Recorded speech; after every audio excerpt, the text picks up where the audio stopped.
I read the family WhatsApp message for the third time. Heart family updates. Mom's title was buzzing. Mom, emergency family meeting tonight at 7. We need to talk about Lena's jobless situation. Dad, agreed.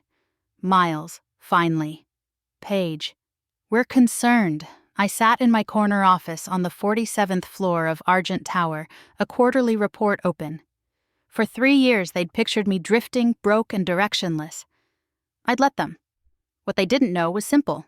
Elena Hart, founder and CEO of Ember Peak Capital, was closing a deal worth more than their entire street.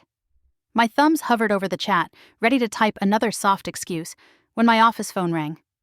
"Miss Hart," my assistant said. "Sloan from conference. The board is assembled for the Grayson Industries acquisition announcement." I checked the time. 4:47 p.m. 2 hours until the intervention. "Tell them I'm coming," I said, and started walking. Then the impulse hit, hot and right. "Patch your call to my mobile." My phone lit up. I answered and put it on speaker. With my other hand, I opened the family chat. "Sloan," I said, "continue." "The board has approved the Grayson Industries acquisition," she said. "The $2.8 billion deal is finalized. Press is scheduled for tomorrow." In the chat, dots appeared and vanished. Miles, "What work?" Mom, "Honey, please." Paige, "It's okay to ask for help." My pulse jumped. I typed. Me, "You're right, let's talk about my work situation right now." I lifted the phone closer. "Sloan, confirm my title for the minutes."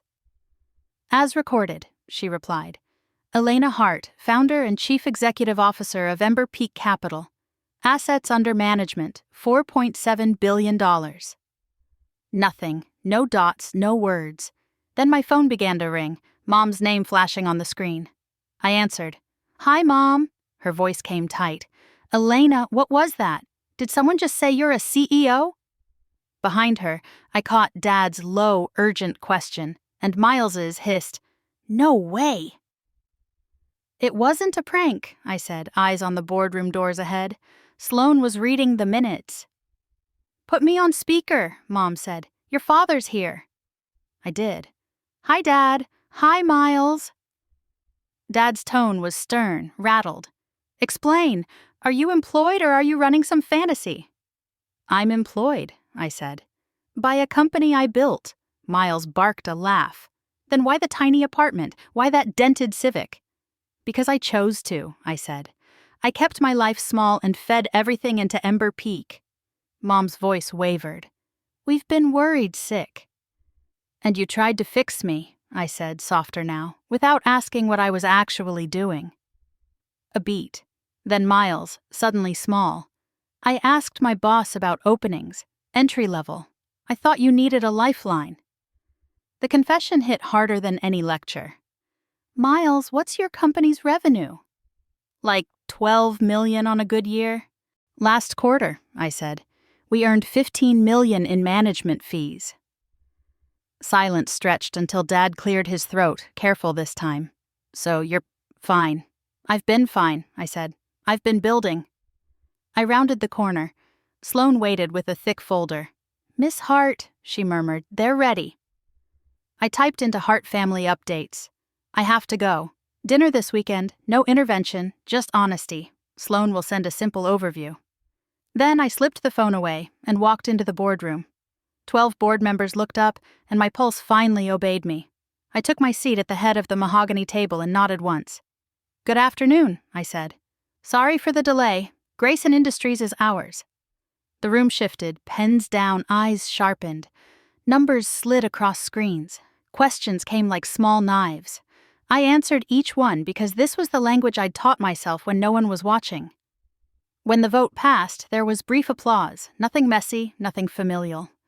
In the hallway afterward, Sloan caught up, smiling. "Press packets are ready, and this." She handed me a slimmer folder. On the tab, Hart Family, simple version. I laughed. "You really made a translation." "I included a glossary," she said, "and a page called What Elena Actually Does." Back in my office, I snapped a photo of the folder and dropped it into the group chat. Me, Sunday. No fixing, just questions. I'll bring this. The reply bubbles erupted. Dad, please. Mom, I'm making your favorite. Miles, I'm showing up early. No speeches. Paige, I'll bring dessert and humility. Sunday night, their living room smelled like rosemary and old memories. Miles met me at the door, eyes red, grin crooked. Hey, he said, like we hadn't been strangers. At the table, I opened the folder and watched them lean in. Not to rescue me, but to see me. I let them. When Dad asked, "Were you lonely?" the anger I'd been carrying finally softened. Sometimes, I admitted. But I'm not alone now. Mom reached across the table and squeezed my hand, not as a warning, but as an anchor. I squeezed back, and for the first time in years, I didn't feel like I had to hide anything.